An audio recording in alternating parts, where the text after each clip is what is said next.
चला तर मंडळी, थंडीचा सीझन आणि लिंबाचा सीझन संपायच्या अगोदर आपण असं रसरशीत लिंबाचं लोणचं बनवणार आहोत. तर हे लिंबाचं लोणचं बनवण्यासाठी आज इथे मी कोणत्याही तेलाचा वापर केलेला नाही आहे. तुम्हाला विश्वास बसणार नाही, आपण हे लिंबू शिजवले देखील नाही आहे, तरीसुद्धा आपल्या लिंबाच्या या फोडी मस्त अशा मुरल्या आहेत. अगदी रसरशीत आपल्या लिंबाचं लोणचं इथे तयार झालं आहे. आता तुम्हाला हे लिंबाचं लोणचं अशाच प्रकारे जर बनवायचं असेल ना, तर हा व्हिडिओ अगदी स्किप न करता शेवटपर्यंत नक्की बघा. म्हणजे तुम्हालासुद्धा अशाच प्रकारे लिंबाचं मस्त रसरशीत लोणचं बनवता येईल. चला तर आपण सुरुवात करूया.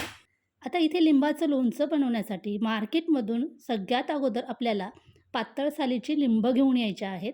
तर इथे मी 1 किलो लिंबू आणले आहेत.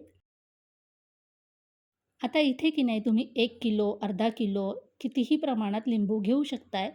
लिंबाचं जसं प्रमाण असेल त्यानुसार आपल्याला सगळं साहित्य इथे घालायचं आहे. तर हे लिंबू आपल्याला स्वच्छ आधी धुवून घ्यायचे आहेत. तर मी पाण्यामध्ये थोडंसं मीठ घातलं आहे आणि 15 मिनटं आपल्याला असंच ठेवायचं आहे आणि 15 मिनटानंतर हे लिंबू छान असे स्वच्छ पाण्याने परत धुवून घ्यायचे आहेत. धुतल्यानंतर एका ताटामध्ये काढून घेऊया. त्यानंतर आपल्याला हे सगळे लिंबू चांगल्या स्वच्छ एखाद्या कपड्याने पुसून घ्यायचे आहेत. कारण इथे आपल्याला लिंबाला थोडंसुद्धा पाणी लागता कामा नये. अगदी कोरडे आपल्याला इथे लिंबू करून घ्यायचे आहेत. लिंबू आपले जर ओलसर राहिले किंवा आपण कापण्यासाठी जो सुरी घेणार आहोत, ती जर ओलसर राहिली तर लिंबाचं लोणचं आपलं खराब होऊ शकतं. यामुळे आपल्याला ही इथे काळजी घ्यायची आहे. तर अशा प्रकारे एक एक लिंबू करून आपण कापून घेऊया. एका लिंबाचा इथे मी 8 फोडी करते. छोट्या फोडी करायच्या म्हणजे खायला सहज आपल्याला ते खाता येतात. आणि लिंबाच्या फोडी करताना यातल्या सगळ्या बिया आठवणीने आपल्याला काढून घ्यायच्या आहेत. लिंबाची बी ही कडू असते, त्यामुळे ती लिंबाच्या लोणच्यामध्ये जर राहिली तर लिंबाचं लोणचं खाताना आपल्याला कडवट लागू शकतं. एखादी जरी बी आपल्या तोंडात आली तर आपल्याला लिंबाचं लोणचं हे कडू लागतं. त्यामुळे फोडी करताना यातल्या सगळ्या बिया आपण आठवणीने काढून घ्यायच्या आहेत. तर याच पद्धतीने सगळी लिंब मी कापून घेते आहे आणि बियासुद्धा आठवणीने काढून घेते आहे. या लिंबाच्या लोणच्यामध्ये आपण जराही तेलाचा वापर करणार नाही आहे. तरीसुद्धा आपलं हे लिंबाचं लोणचं अगदी 1 वर्षभर छान असं टिकतं. म्हणजेच कसं तर अगदी संपेपर्यंत आपल्या लिंबाच्या ह्या लोणच्याला जरासुद्धा बुरशी येत नाही. अगदी छान असं मस्त हे टिकतं. ह्या सगळ्या लिंबाच्या फोडींना मी 4 चमचे मीठ आणि 1 चमचा हळद घालून व्यवस्थित मिक्स करून या बाउलमध्ये 7 दिवसासाठी मुरत ठेवलं होतं. मीठ घातल्यामुळे याला छान असं पाणी सुटलं आहे आणि ह्या मिठाच्या पाण्यामध्ये ह्या लिंबाच्या फोडी 7 दिवस छान अशा मुरल्या आहेत. अगदी नरम झाल्या आहेत. याच पद्धतीने आपल्याला 7 ते 8 दिवस ह्या फोडी छान अशा मोरून घ्यायच्या आहेत.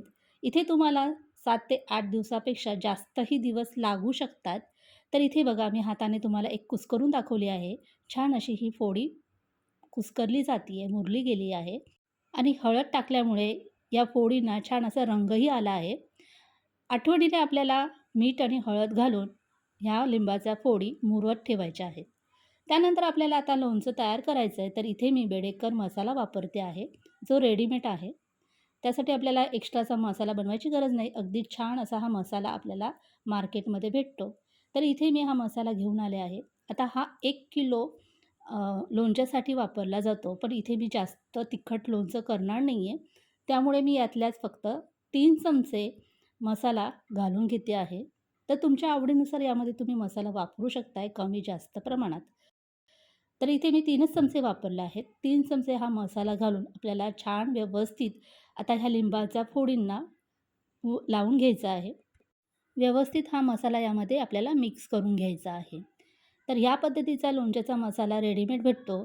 त्यामुळे आपला इथे वेळही जात नाही आणि याला एवढी छान अशी टेस्ट आहे ना, तर आपल्याला एक्स्ट्राचा मसाला किंवा घरगुती मसाला तयार करायची काहीच गरज नाही. इतका छान चवीचा हा मार्केटमध्ये मिळणारा मसाला आहे. इथे मात्र आपल्याला हा मसाला व्यवस्थित मिक्स करून घ्यायचा आहे. या फोडींना व्यवस्थित हा मसाला लागला गेला पाहिजे.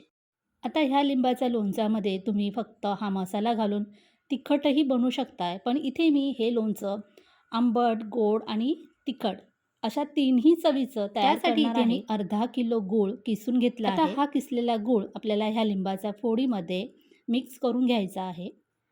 तर किसलेला का घ्यायचा आहे? तर हा व्यवस्थित पटकन मिक्स होतो त्यामुळे आपल्याला इथे गूळ हा पिसूनच घ्यायचा आहे. हा व्यवस्थित आपल्याला या फोडींमध्ये मिक्स करून घ्यायचा आहे. आता तुम्ही म्हणाल अशा पद्धतीने जर यामध्ये गूळ आपण ॲड केला, तर तो व्यवस्थित मिक्स होईल का? तर बघा इथे मी तुम्हाला एक गोष्ट सांगणार आहे, की अशा पद्धतीने जर गूळ आपण यामध्ये घातला, तरीसुद्धा आपला गूळ यामध्ये छान असा व्यवस्थित मिक्स होतोय. ते पुढे मी तुम्हाला सांगणारच आहे. या व्हिडिओमध्ये तुम्हाला दाखवणारच आहे.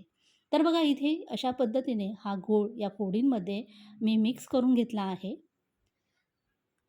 अशा पद्धतीने आपण लोणचं तयार करून घेतलं, तर इथे आपल्याला जराही तेलाचा वापर करायची गरज नाही आहे.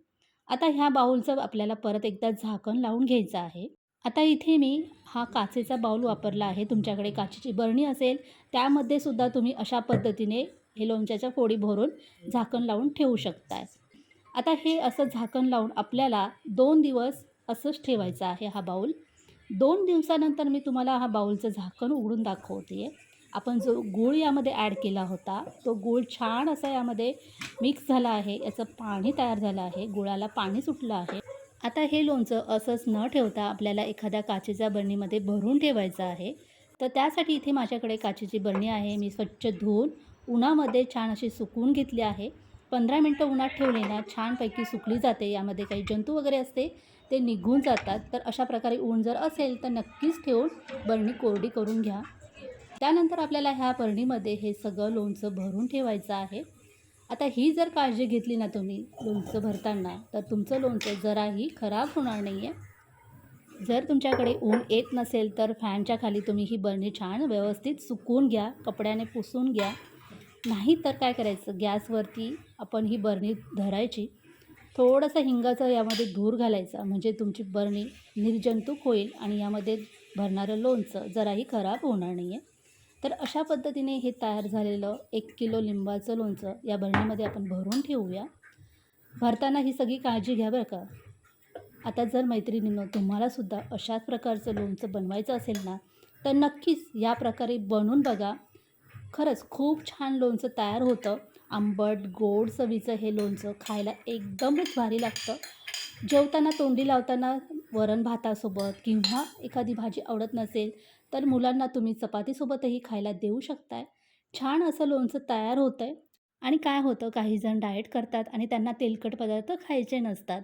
पण लिंबाच्या लोणच्यामध्ये भरपूर तेल असतं आणि त्यामुळे त्यांना ते खाता येत नाही. मग अशा पद्धतीचं बिना तेलाचं लोणचं जर तुम्ही बनवून ठेवलं, तर तुम्हाला ते छानपैकी खाता येतं. भन्नाट चवीचं हे लोणचं तुम्ही एन्जॉय करू शकताय. तर हा लोणच्याचा व्हिडिओ तुम्हाला कसा वाटला? मैत्रिणींनो आवडला असेल ना, तर नक्कीच या लोणच्याच्या व्हिडिओला एक छोटंसं कमेंट करायला विसरू नका. लाईकही करा आणि चॅनलवर नवीन असाल ना, तर चॅनलला सबस्क्राईब करायलाही विसरू नका. चला पुन्हा भेटूया पुढच्या व्हिडिओमध्ये. तोपर्यंत बाय बाय.